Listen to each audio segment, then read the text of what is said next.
Hello दोस्तों, आज की वीडियो में हम बात करेंगे भगवान शिव और देवताओं के राजा इंद्र के बीच हुई एक दिलचस्प घटना के बारे में। यह कहानी है इंद्र के अभिमान की, भगवान शिव की शक्ति की और उनके बीच हुए एक अजीब से संघर्ष की।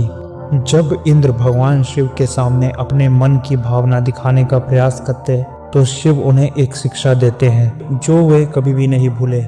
आइए आज की वीडियो में हम इसी अद्भुत बात को जानते हैं। भगवान इंद्र जो देवताओं के राजा थे और स्वर्ग और उनकी सारी शक्तियों पर अधिकार रखते थे, लेकिन उन्हें धीरे धीरे एहसास होने लगा कि लोग अब उन्हें सबसे ऊंचा देवता नहीं मानते, जो उनकी चिंता का कारण बना। अब लोग भगवान ब्रह्मा, विष्णु और शिव के मार्गदर्शन पर चल रहे थे, लेकिन इंद्र यह जान चुके थे कि भगवान ब्रह्मा और विष्णु जी का सामना करना उनके लिए असंभव है, क्योंकि आखिरकार ब्रह्मा जी तो ब्रह्मांड के निर्माता हैं और विष्णु जी रखवाले हैं, जिनकी कृपा से दुनिया सुचारू रूप से चल रही है।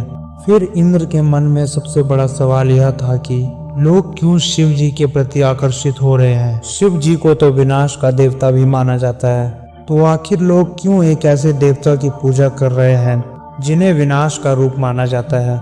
यह बात उनके समझ के बाहर थी।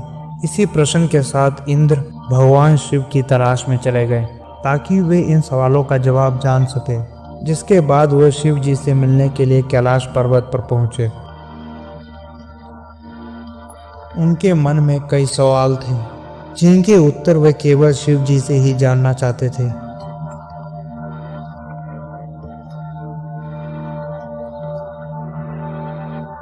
ध्यान में बैठे शिव जी इस बात से अवगत थे कि भगवान इंद्र उनके पास आ रहे हैं और वे उनके यहाँ आने का कारण भी जान चुके थे, तो उन्होंने अपनी शक्तियों का प्रयोग कर इस मुलाकात को थोड़ा रोचक बनाने का निर्णय लिया। तब शिव जी ने अपनी शक्तियों का प्रयोग कर स्वयं को एक द्वारपाल के रूप में बदल लिया और वे कैलाश पर्वत के द्वार पर खड़े हो गए। फिर जब भगवान इंद्र कैलाश पर पहुंचे तो उन्होंने उस द्वारपाल को देखा और उन्होंने सोचा कि क्या ये भगवान शिव के सेवक हैं, और वे सोचने लगे कि एक साधारण सा दिखने वाला व्यक्ति कैसे कैलाश जैसे दिव्य स्थान की रक्षा कर सकता है। परंतु शिव जी जो कि द्वारपाल के रूप में खड़े थे, वे चुपचाप भगवान इंद्र को देखते रहे। तब भगवान इंद्र उस द्वारपाल के पास आए और उन्होंने शिव जी से मिलने की इच्छा प्रकट की। तब उस द्वारपाल ने मुस्कुराते हुए पूछा कि अगर आपको शिव जी से मिलना है तो आपको पहले मुझे उनसे मिलने का कारण बताना होगा। फिर इंद्र ने ऊंचे स्वर में जवाब दिया कि मुझे शिव जी से मिलने दो। वे इस बात से पूरी तरह से अनजान था कि यह द्वारपाल स्वयं शिव जी ही है। उन्होंने कहा कि वे भगवान शिव से मिलकर अपने सभी प्रश्नों का उत्तर चाहते हैं।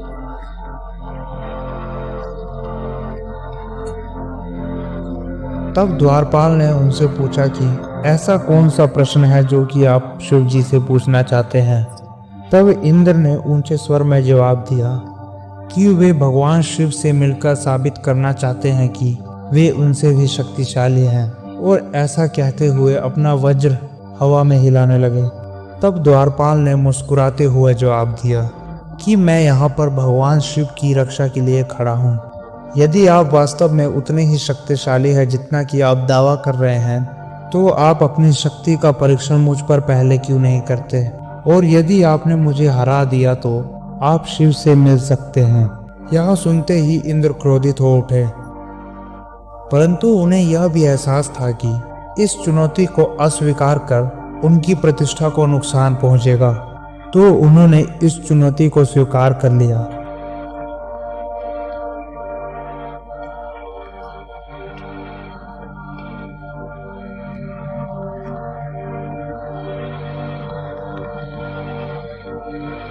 फिर भगवान इंद्र और द्वारपाल के बीच युद्ध शुरू हुआ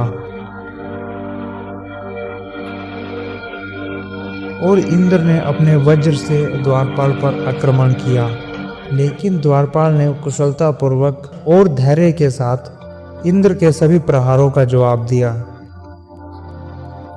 जैसे ही युद्ध बढ़ता गया तो इंद्र को महसूस होने लगा कि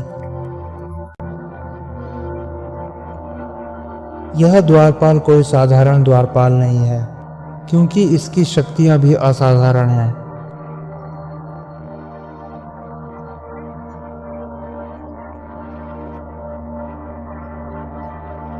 परंतु इससे इंद्र का क्रोध और बढ़ गया, जिस कारण से उन्होंने अपनी पूरी शक्ति द्वारपाल को हराने के लिए लगा दी। परंतु द्वारपाल ने उन्हें अपनी पूरी शक्ति लगाकर पीछे की ओर धकेला और भगवान इंद्र जमीन पर गिर गए और उनका वज्र भी उनके हाथ से छूट गया। तब इंद्र के मन में यह सवाल आने लगा कि एक साधारण सा द्वारपाल कैसे मुझे हरा सकता है।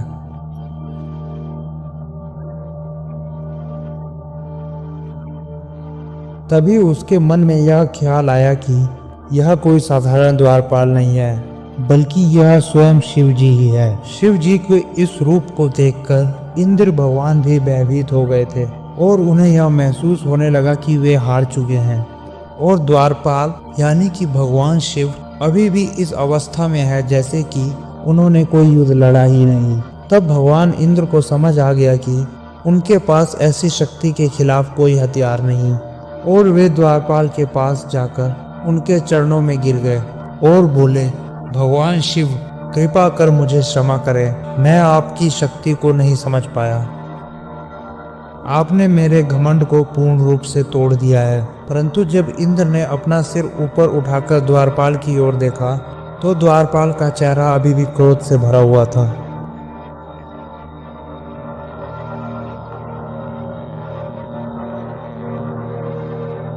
उनकी आंखें अंगारों के समान जल रही थी और भगवान शिव ने क्रोध भरी आंखों के साथ इंद्र की ओर देखा, जो कि इस बात को दर्शाता था कि भगवान इंद्र ने शिव जी के साथ युद्ध कर एक गंभीर गलती की है। और भगवान शिव इसी क्रोध के साथ कुछ देर तक इंद्रदेव को देखते रहे, जिसके बाद कि इंद्रदेव को अपनी गलती पर पश्चाताप होने लगा। तभी इंद्र भगवान शिव के शरीर से निकलती हुई ऊर्जा को देखकर भयभीत हो गए और उनका हृदय भय से कांप उठा। वे समझ नहीं पा रहे थे कि यह हो क्या रहा है, लेकिन वे इतना जानते थे कि यह शक्ति उनके समझ से बाहर है। कुछ क्षणों बाद ही द्वारपाल अपने असली रूप यानी कि भगवान शिव के रूप में आने लगे और इंद्र के सामने शांतिपूर्ण तरीके से खड़े हो गए और इंद्र के सामने शांतिपूर्ण रूप से प्रकट हुए। जब भगवान इंद्र ने भगवान शिव को इस अवस्था में देखा तो उनका हृदय श्रद्धा और भक्ति से भर गया।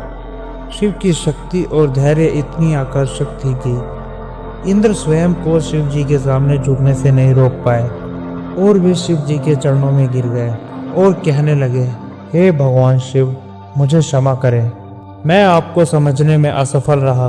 वास्तव में मैं अपनी शक्तियों के अहंकार में डूबा हुआ था, जिसे कि आपने नष्ट कर दिया।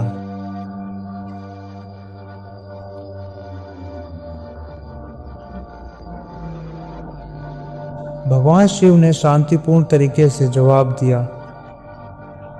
जहां एक बार उनकी आंखें क्रोध से भरी हुई थी, उनमें अब धैर्य समा चुका था।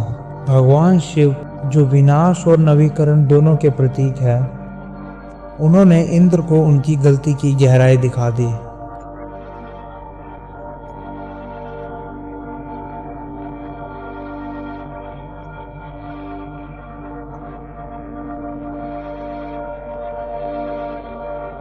भगवान शिव ने शांतिपूर्ण तरीके से इंद्र को देखते हुए कहा कि तुमने मुझे बहुत उकसाया था।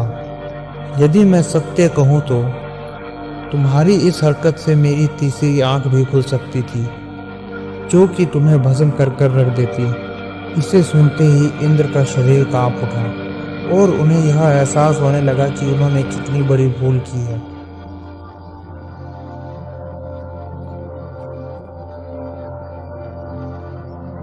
और कैसे उनके अभिमान और क्रोध ने उन्हें विनाश के मार्ग पर पहुंचा दिया था।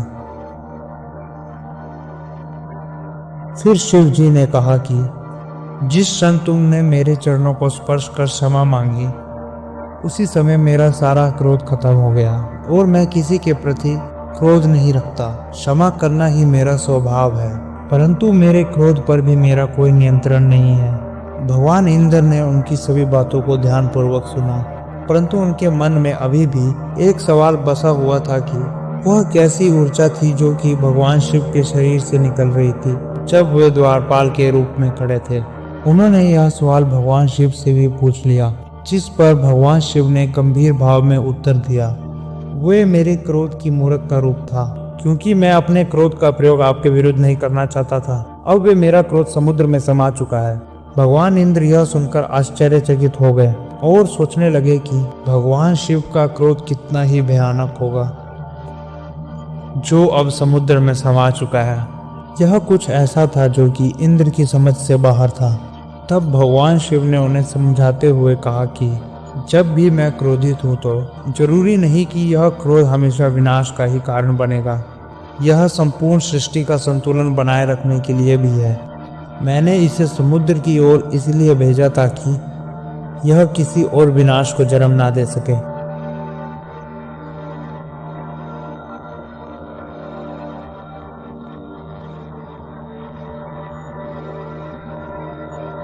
भगवान इंद्र को अब समझ आने लगा था कि भगवान शिव का क्रोध संतुलित और नियंत्रित ऊर्जा थी, जिसका उद्देश्य देवताओं को बचाना है, ना कि किसी का विनाश करना। अब भगवान इंद्र को अपनी गलती का एहसास हो चुका था और उन्हें अपने सभी प्रश्नों का उत्तर भी मिल चुका था, जिसके बाद कि वे स्वर्ग की ओर लौट गए। परंतु इंद्र यह नहीं जानते थे कि यह उनकी कुछ समस्याओं की शुरुआत है। कुछ समय बाद जो भगवान शिव के क्रोध की ऊर्जा समुद्र में समा गई थी, वे इंद्र के लिए सबसे बड़ी मुसीबत बनी।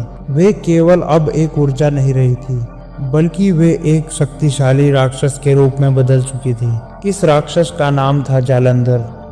जालंधर शिव का राक्षस पुत्र था,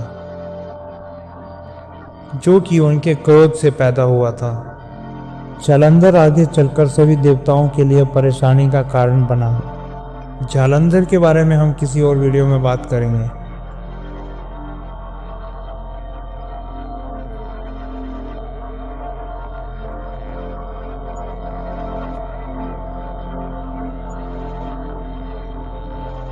अगर आपको ये वीडियो पसंद आई तो वीडियो को लाइक करें, शेयर करें और ऐसे ही इंटरेस्टिंग कंटेंट के लिए हमारे चैनल फैक्ट फाइंडर्स को सब्सक्राइब करना ना भूलें।